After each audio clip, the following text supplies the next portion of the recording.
पृथ्वी की रक्षा और जन कल्याण के हित के लिए अनेकों बार भगवान विष्णु की भांति भगवान शिव ने भी अवतार लिया है। भगवान शिव द्वारा लिया गया ऐसा ही एक अवतार है बटुक अवतार।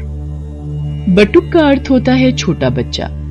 पौराणिक कथा के अनुसार एक बार मां पार्वती की पुत्री अशोक सुंदरी ने हुंड नामक दैत्य को अपनी बाल्यावस्था में एक श्राप दिया था कि उसकी मृत्यु अशोक सुंदरी के होने वाले पति नहुष के हाथों ही होगी।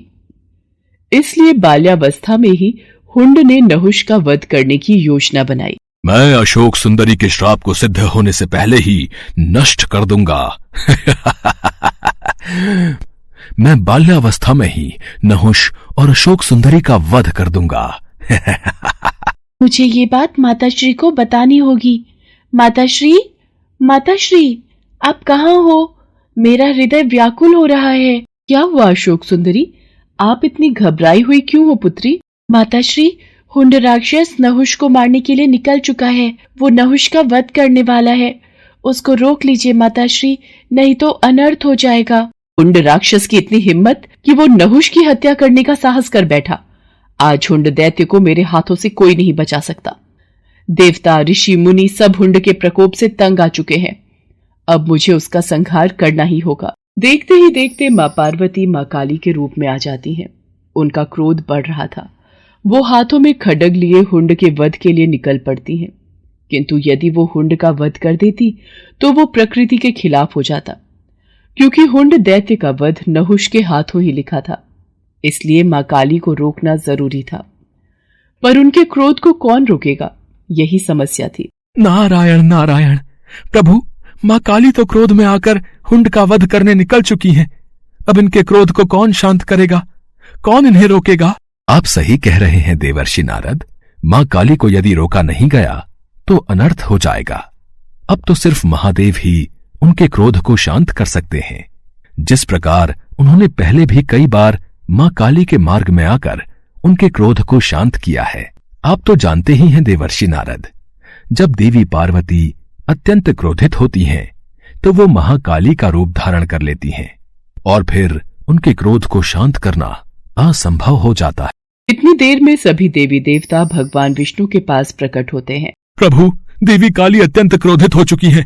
संसार भय से कांप रहा है। प्रभु, कुछ कीजिए। प्रभु, कुछ कीजिए। आप चिंतित मत होइए देवराजेंद्र, हम सब भगवान शिव के पास चलते हैं।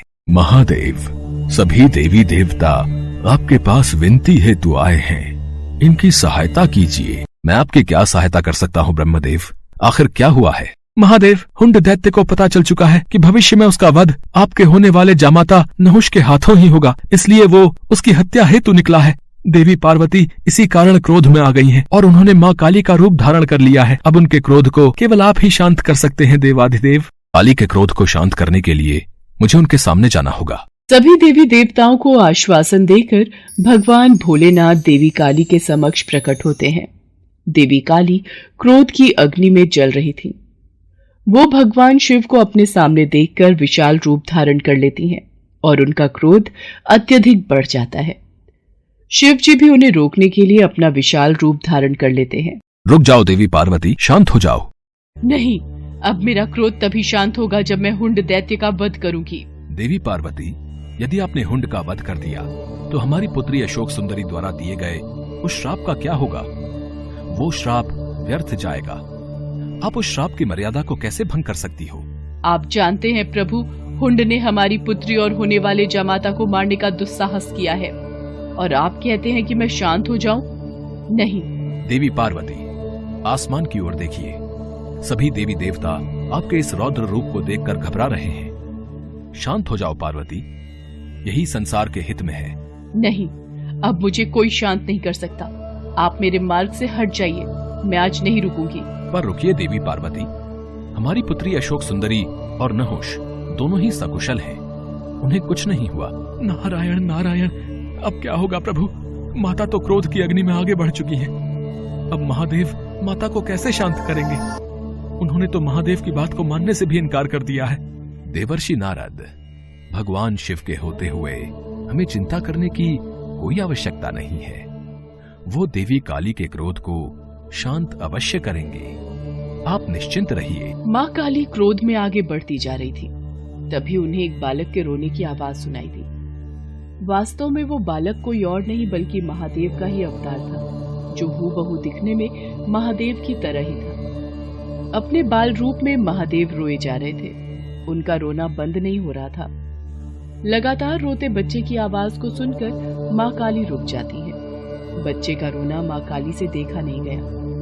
वो उस बालक के पास जाती है। छोटे से बालक को रोता हुआ देख माँ काली से रहा नहीं जाता और वो उस बालक को गोद में उठा लेती है। ये बालक क्यों रो रहा है? ये बालक तो चुप ही नहीं हो रहा। लगता है मेरे इस रूप को देखकर ये डर रहा है। मुझे अपने वास्तविक रूप में आ जाना चाहिए। बालक की करुण आवाज को सुनकर माँ काली अपना क्रोध भूल जाती है और वो अपने वास्तविक रूप में आ जाती है और बच्चे को खिलाने लगती है। बालक भी चुप हो जाता है। तभी वहां पर देवर्षि नारद और भगवान विष्णु सभी देवताओं के साथ प्रकट होते हैं। देवी पार्वती, ध्यान से इस बालक की तरफ देखिए। आपके क्रोध को शांत करने के लिए ही महादेव ने इस बालक का रूप धरा है। और ये जो रो रहे थे वो इनकी पीड़ा थी। ये जानते थे कि आप इस समय अत्यंत दुखी हैं और आपने अपने क्रोध को और आपने अपने दुख को क्रोध में परिवर्तित कर लिया है और क्रोध विनाशकारी होता है। ये तो आपको परिचित है देवी पार्वती। इसलिए आपके क्रोध को शांत करने के लिए ही महादेव ने इस बालक का रूप धरा था। आज ये सिद्ध हो गया कि अत्यंत क्रोध को अत्यंत प्रेम भाव से ही शांत किया जा सकता है। महादेव, आज से आपके इस बाल रूप को बटुक अवतार के रूप में जाना जाएगा। सभी देवी देवता भगवान शिव और माता पार्वती पर फूलों की वर्षा करने लगे। उस दिन से भगवान शिव के बटुक अवतार को भक्तगण पूजने लगे।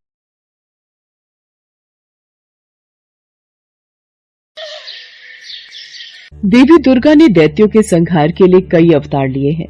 उदाहरण के तौर पर महिषासुर, धूम्र विलोचन, शुंभ निशुंभ जैसे कई दैत्यों का वध करने के लिए देवी दुर्गा ने अवतार लिए हैं। इन्हीं में से एक दैत्य था रक्तबीज, जो महाशक्तिशाली था।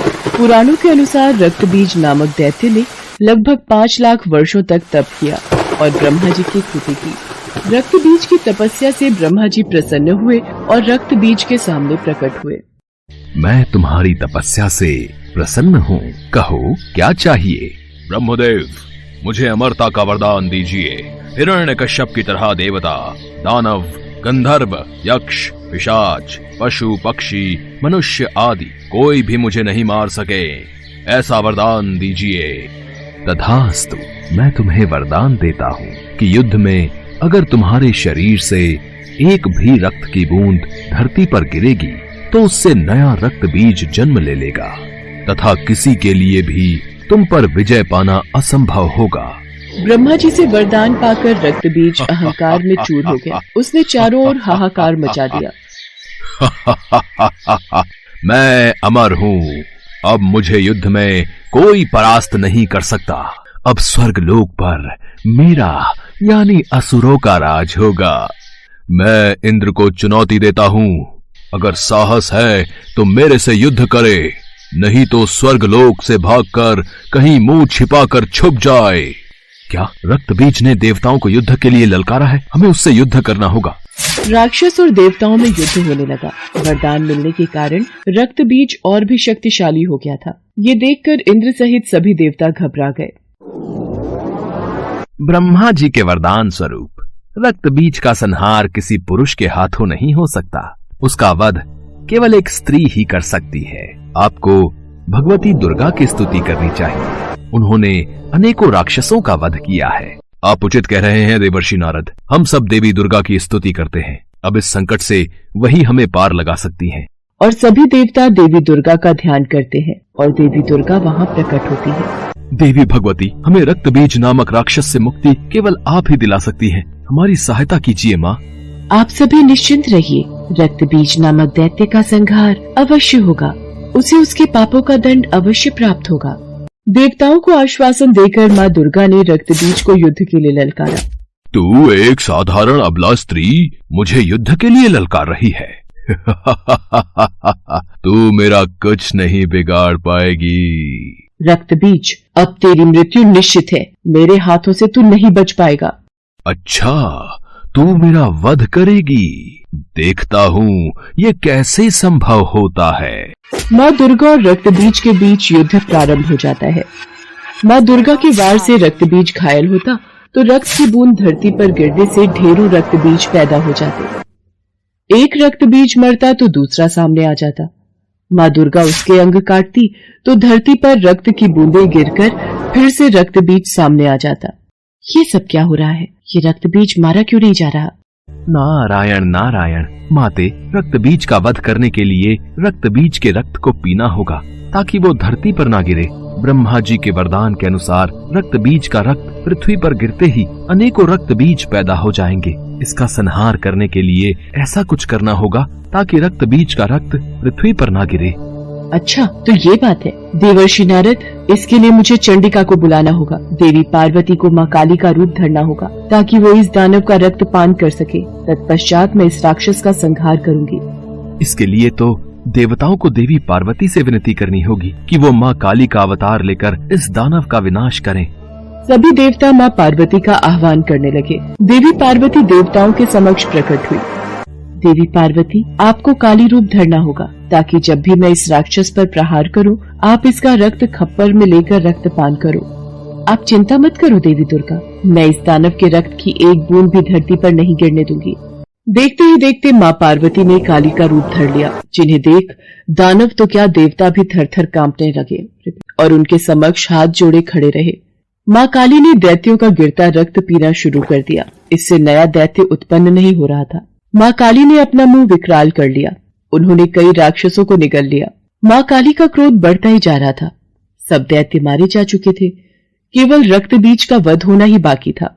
देवी दुर्गा की जय, देवी काली की जय। हे कालिके, रक्त बीज का वध तभी होगा जब इसके शरीर का सारा रक्त बाहर निकल जाएगा। आपको रक्त बीज के रक्त का रक्तपान करना होगा और ध्यान रहे कि रक्त बीज के रक्त की एक बूंद भी धरती पर न गिरने पाए। ऐसा ही होगा देवी दुर्गा। देवी दुर्गा और रक्त बीज में युद्ध होने लगता है। रक्त बीज देवी दुर्गा के प्रहार से बच रहा था। देवी दुर्गा ने रक्त बीज की भुजाओं पर वार किया। माँ काली ने रक्त को खप्पर में ले लिया और रक्तपान किया। देवी दुर्गा ने रक्त बीज के सिर को काटकर धड़ से अलग कर दिया और खप्पर में रख दिया। माँ काली ने सारा रक्त पी लिया।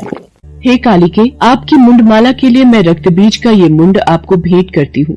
मुझे रक्त चाहिए, मुझे दानवों के मुंड चाहिए, मुझे रक्त दो, मुझे दानवों के मुंड दो। हे शिवा, हे कालिके, रक्त बीज का वध हो चुका है, अपना क्रोध शांत करो देवी काली। मुझे दानवों का रक्त दो, मुझे दानवों का मुंड दो, मुझे दानवों का रक्त दो, मुझे दानवों का मुंड दो। कालिके को रोकने का बेकी उपाय है। भगवान शिव वही काली के क्रोध को शांत कर सकते हैं। देवाधिदेव महादेव, माँ काली का क्रोध बढ़ता ही जा रहा है। उन्हें रोका न गया तो उनके क्रोध से पूरी सृष्टि का विनाश हो जाएगा। मुझे रक्त दो, मुझे मुंड दो, मुझे रक्त चाहिए, मुझे मुंड दो, मुझे रक्त दो, मुझे मुंड दो। देवी काली का क्रोध आक्रामक हो गया था। देवी काली क्रोध की अग्नि में बढ़ती जा रही थी। उनका क्रोध शांत नहीं हो रहा था। अचानक भगवान शिव धरती पर लेट जाते हैं और देवी काली का पैर उनके ऊपर पड़ जाता है और भगवान शिव को अपने चरणों में पड़ा देख देवी काली की जीभ बाहर आ जाती है और वो अपने वास्तविक रूप में आ जाते हैं। महादेव, आप मुझे क्षमा कीजिए, मैंने क्रोध में आपकी ओर देखा नहीं। उसके पश्चात सभी देवी देवता भगवान शंकर और माता पार्वती पर फूलों की वर्षा करते हैं।